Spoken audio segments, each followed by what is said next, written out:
Fala galerinha, aqui com meu microfonezinho improvisado, e graças a Deus com isolamento social todos estão em casa, então os vizinhos tendem a fazer mais barulho, né? E aqui em casa tem 3 cachorros, então talvez no fundo aí vocês escutem eles em algum momento latirem. Então, sou Franklin Torres, estamos aqui para mais uma aula e hoje o nosso tema será estequiometria.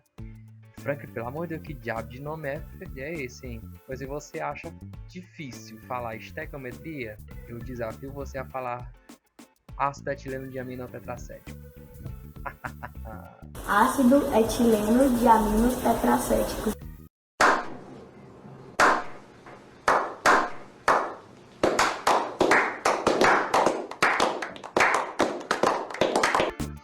Então vamos lá. O que é a estequiometria, Franklin? Bem, a estequiometria ela é uma parte da química que trata da proporção com que as reações químicas acontecem.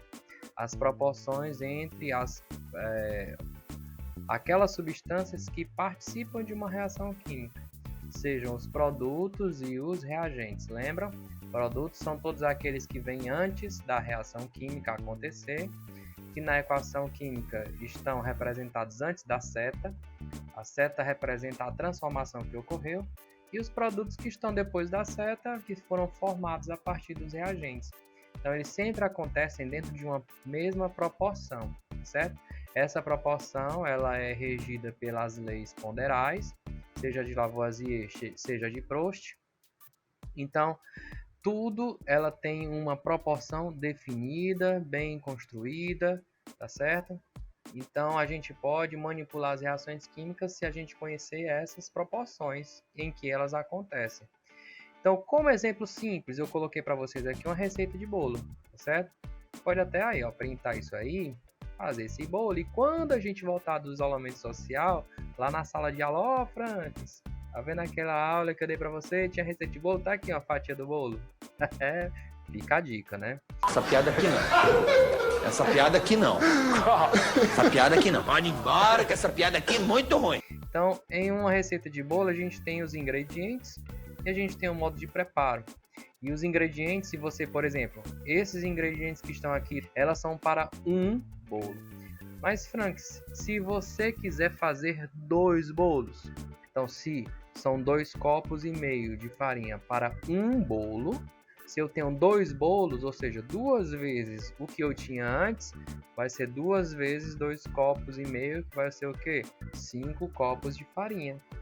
Serão 5 copos de açúcar, 2 colheres de manteiga, 2 copos de leite, 8 ovos e 2 colheres de chá. Reparem que a proporção ela não muda, tá certo? Então, isso também a gente pode aproveitar nas reações químicas. Então, vamos lá. Então, o cálculo estequiométrico ele é usado para determinar a quantidade dos reagentes que devem ser usados e de produtos que serão obtidos nessa reação química. Alguns também são levados em consideração para a gente determinar a pureza, ou qual reagente que está em excesso e qual reagente que está em falta, tá certo? Que a gente chama de reagente limitante. Isso é importante principalmente para quem trabalha na indústria, porque ele precisa de valores certos para o que ele quer produzir na indústria e o que ele vai precisar comprar. Então, esse cálculo ele pode ser feito em termos de quantidade de matéria. O N, que é o número de mol. O que é um mol, gente? Um mol é uma quantidade fixa, certo? De unidades.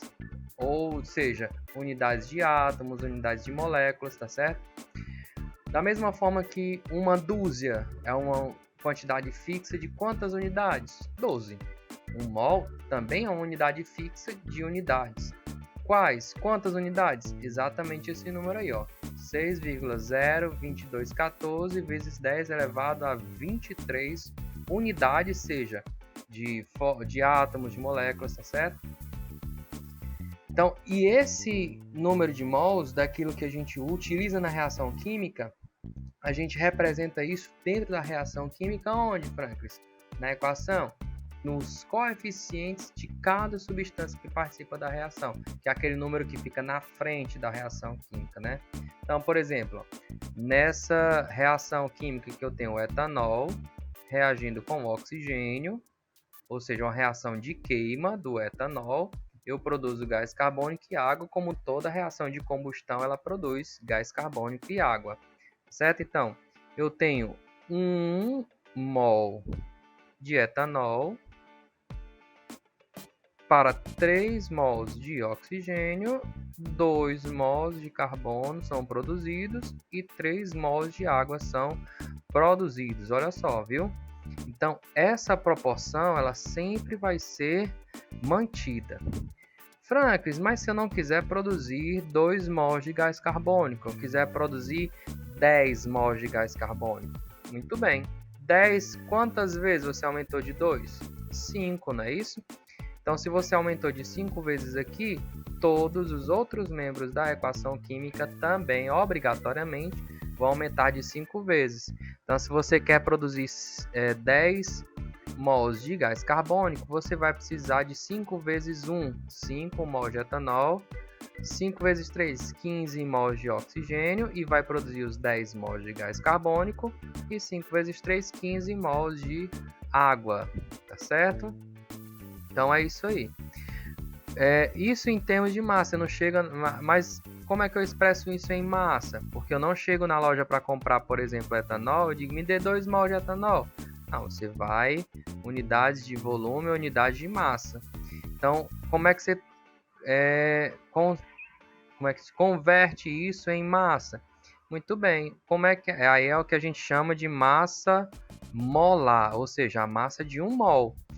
Como é que você faz isso? É só você somar as massas de todos os elementos que compõem a molécula. No caso do etanol, quais são os átomos que compõem a molécula do etanol?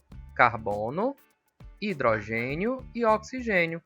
O carbono, nós sabemos que a massa atômica dele, que está informada para a gente lá na tabela periódica, é igual a quanto? 12. Mas eu tenho quantos carbonos? 2. Então vão ser 2 vezes 12, 24. O hidrogênio, a massa atômica dele é igual a 1. Mas eu tenho 6, então vai ser 1 vezes 6, 6. Então, se eu já tenho 24 mais 6, 30. A massa do oxigênio, na tabela periódica, é 16. Então, se você já tem 30 mais 16, 46. Ou seja, 1 mol de etanol ele pesa exatamente 46 gramas. Assim você pode fazer com a proporção para cada um deles, tá certo? Continuando. Então vamos fazer um exemplo, beleza? Essa questão aí da UFC, uma das maneiras de se produzir cal viva, que é o óxido de cálcio, cal, é através da pirólise do calcário. Então você pega o calcário, que é o carbonato de cálcio, você realiza uma pirólise, uma quebra através do aquecimento.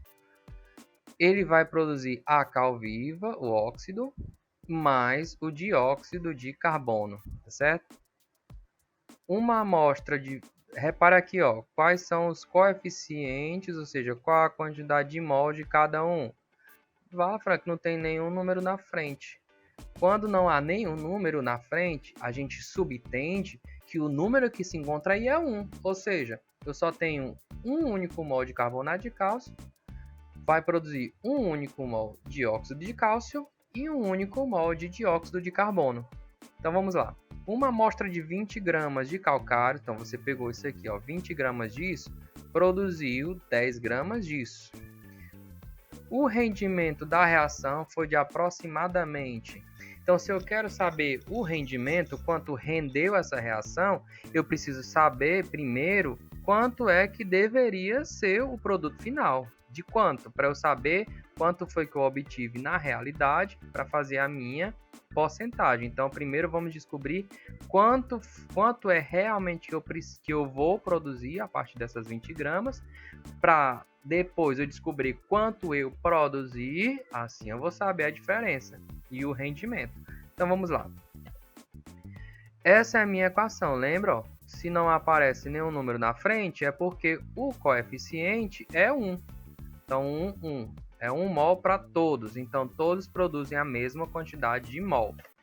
Então, vamos lá. Você tinha 1 mol de carbonato de cálcio. Quanto é que pesa 1 mol de carbonato de cálcio? 100 gramas. Como é que eu sei? Da forma que a gente fez anteriormente. A gente pega a massa do cálcio, que é 40, soma com a do carbono e mais 3 oxigênios. 3 vezes 16, mais 12, mais 40, você vai observar que a soma total vai dar 100 gramas. E vai produzir 1 mol de carbonato de cálcio, que é 16 de oxigênio mais 40 de cálcio, vai dar 56 gramas. Então, se você tem 100 gramas de carbonato de cálcio, teoricamente, você vai produzir 56 gramas de cal viva. Mas você não utilizou 100 gramas de carbonato de cálcio. Quanto foi que você utilizou, que a questão disse? 20 gramas. Então, se você utilizou 20 gramas, você vai produzir uma quantidade X que a gente não conhece. Fazendo a multiplicação em cruz, 20 vezes 1 vezes 56 é igual a x vezes 100. Então, vamos lá. X vezes 100, 100x, então ficou 20, é igual a 20 vezes 1 vezes 56. 20 vezes 56 vai dar 1120. Como o x aqui o 100 está multiplicando, quando ele passa para o outro lado, ele vem dividindo. Então, essa divisão vai dar exatamente, se eu estou dividindo por 100, é apenas voltar 2 casas com a vírgula. Certo? 1, 2. Então, vai ser quanto? 11,2 gramas. Então, essa é a quantidade que você esperaria produzir se usasse os 20 gramas. Essa aqui é a sua quantidade teórica. Teoricamente, a partir dos 20, você produz 11,2 gramas. Mas o que o exemplo diz não é que você produziu 11,2 gramas. Você produziu quanto, gente? 10 gramas. Ora, se 11,2 gramas de cal viva é o que você esperava produzir, ele é como se fosse o seu rendimento 100%. Mas não foi isso que você produziu. Você produziu, na realidade, 10 gramas de óxido de cálcio. Essa quantidade, ela é a realidade, a quantidade real que você produziu, que equivale a X%. Mesmo esquema matemático. Produto dos meios é igual ao produto dos extremos. 10 vezes 100, x vezes 11,2. Então, vamos lá. 11,2x é igual a 10 vezes 100. 10 vezes 100 é igual a 1000. Como 11,2 está multiplicando, ele vem para o outro lado, dividindo. Então, meu x vai ser exatamente igual a 89,28, que dá uma aproximação de 89% de rendimento. Então, a sua reação foi muito boa, porque dentro do laboratório você raramente vai conseguir um rendimento de 89%. A gente sonha em conseguir uns 50%, às vezes é muito difícil. Então, isso é um ótimo rendimento. Então, a resposta, né? Deixa eu ver aqui com vocês. Era o item B. 89%. Estão entendidos? Vamos lá. Isso ali, gente, é a base da estequiometria. Mas dentro da estequiometria tem outros conceitos. Um conceito fundamental quando a gente vai estudar soluções é o conceito de coeficiente de solubilidade. Frank, o que é esse coeficiente de solubilidade? O CS, né? Mas não é o Counter-Strike, é o CS, o coeficiente de solubilidade. Bem, trocando em miúdos, é a quantidade máxima de um soluto que você vai conseguir dissolver em um solvente, em 100 gramas de um solvente, né, em uma determinada temperatura. Por que é importante dizer para vocês que é numa determinada temperatura? Porque a maioria dos solventes, com a variação da temperatura, você consegue dissolver quantidades diferentes, certo? Com sais, quanto mais você aquece, mais você consegue dissolver dele num solvente específico, beleza? Então, por exemplo, o NaCl, olha essa tabelinha. Então, o coeficiente de solubilidade do cloreto de sódio em água. Eu tenho aqui uma coluna com as temperaturas em graus Celsius e outra coluna aqui com a quantidade em gramas de cloreto de sódio que você consegue dissolver em 100 gramas de água.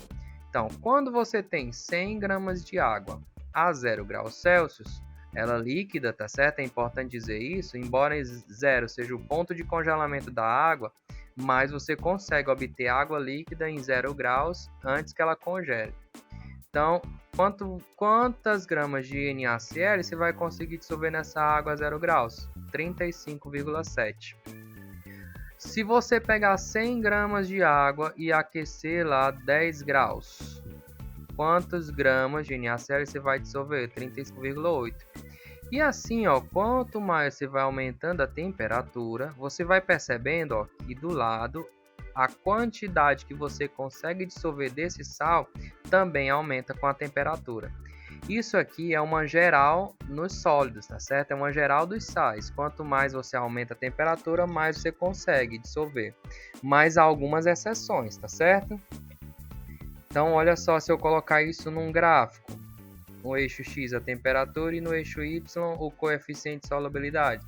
Você observa que a curva ela é ascendente, mas é muito pouco ascendente, certo? Ela aumenta muito pouco, ela é praticamente constante.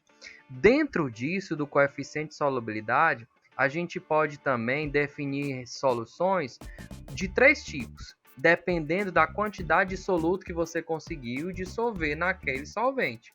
Então, por exemplo, vamos imaginar que nós temos uma situação seguinte.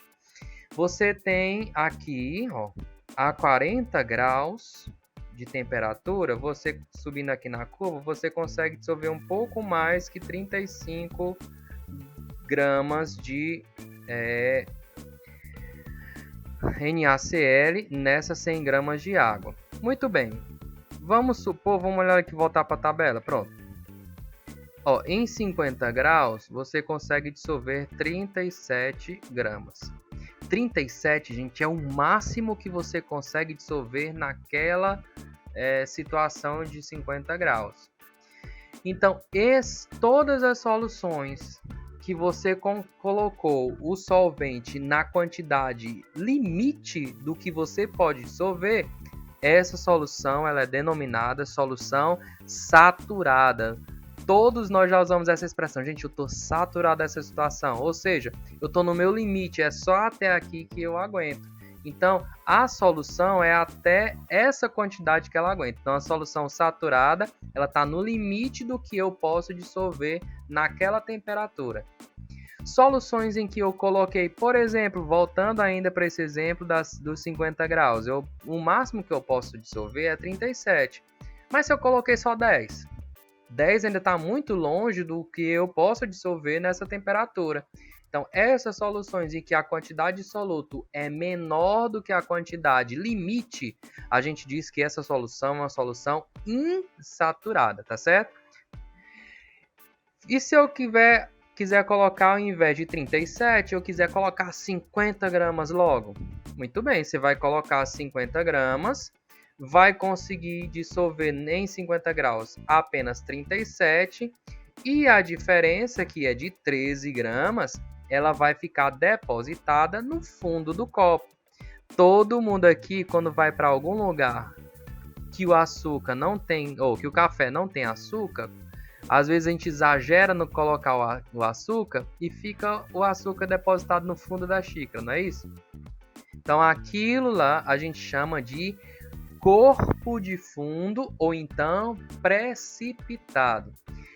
Isso acontece por quê? Porque você colocou além do limite do que poderia dissolver. Então essa solução é chamada solução supersaturada, ou seja, porque você colocou além do que você poderia colocar naquela solução. Então, os 3 tipos de solução: Quando você está abaixo do limite, encare a curva aqui, ó, como o limite. Todas as soluções que estão em quantidades abaixo desse limite são chamadas soluções insaturadas. Soluções que estão no limite do que eu posso dissolver, elas são chamadas soluções saturadas. Quando elas estão acima do limite, eu as chamo de supersaturadas. Fiat Lux, né não? Tá escuro, né? Vamos lá, voltando. Um exemplo disso, gente, ó. Essa questão aí, ó. A solubilidade da soda cáustica, que é o hidróxido de sódio, NaOH, em água, em função da temperatura, é dada na tabela a seguir. Então, temos uma outra tabela agora, não com a solubilidade do NaCl, mas com a solubilidade do NaOH. Então, para cada 100 gramas de água em diferentes temperaturas, qual a quantidade em gramas que eu consigo dissolver nessa temperatura? Em 20 graus, quantas gramas eu consigo dissolver de NaOH? 109. Em 30, 119. Em 40, 129. E em 50, 145. Repare que ela segue também a mesma coisa que o NaCl. Quanto mais eu aumento a temperatura, mais eu aumento a quantidade de gramas que eu consigo dissolver em 100 gramas de água, tá certo? Continuando, considerando a solução de NaOH em 100 gramas de água, é correto afirmar que, vamos lá, a 20 graus, uma solução com 120 gramas de NaOH é concentrada? Vamos lá. 20 graus, 120 gramas. Ó. Em 20 graus, quanto é no máximo que eu consigo dissolver? 109. Então, essa solução não é concentrada. Essa solução é chamada de quê? Se está acima do limite do que eu posso dissolver? Supersaturada, certo? Item B. A 20 graus, a gente viu que era quanto que pode dissolver? 109, né? A 20 graus, uma solução com 80 gramas de NaOH é diluída. Muito bem, Franclos, o que é uma solução concentrada e o que é uma solução diluída? Bem, uma solução concentrada é aquela solução que eu tenho grande quantidade de soluto. Não passei do limite, mas eu tenho grande quantidade de soluto, quase chegando no meu limite. E o que é uma solução diluída, Franclis? É uma solução que eu tenho muito solvente e pouco soluto, tá certo? No caso aqui, a gente no máximo poderia dissolver quantos? 109, mas eu só tenho quantos? 80, certo? 80 gramas. Ainda tem um crédito aí de adicionar mais ou menos de 29 gramas ainda para ser dissolvido. Mas ela chega a ser diluída? Não sei. Vamos continuar aqui nas opções para a gente ver se tem alguma opção mais viável do que essa, tá certo? Eu não diria que ela seja tão diluída, porque diluída eu acharia se fosse 2 gramas, 5 gramas, 10 gramas, que é muito pouco, né? Até 10 vezes menor do que a gente espera dissolver. Item C. A 30 graus Celsius, uma solução com 11,9 gramas de NaOH é concentrada. Isso agora sim, ó. A 30 graus, gente, ó, eu posso dissolver 119. Mas aqui, gente, eu ainda coloquei só quantos? 11,9, ou seja, 10 vezes menos do que eu ainda posso dissolver. Agora, isso sim eu chamaria de uma solução que diluída. Eu tenho muito solvente para pouco soluto. Então não é concentrada, é o contrário, ela é diluída.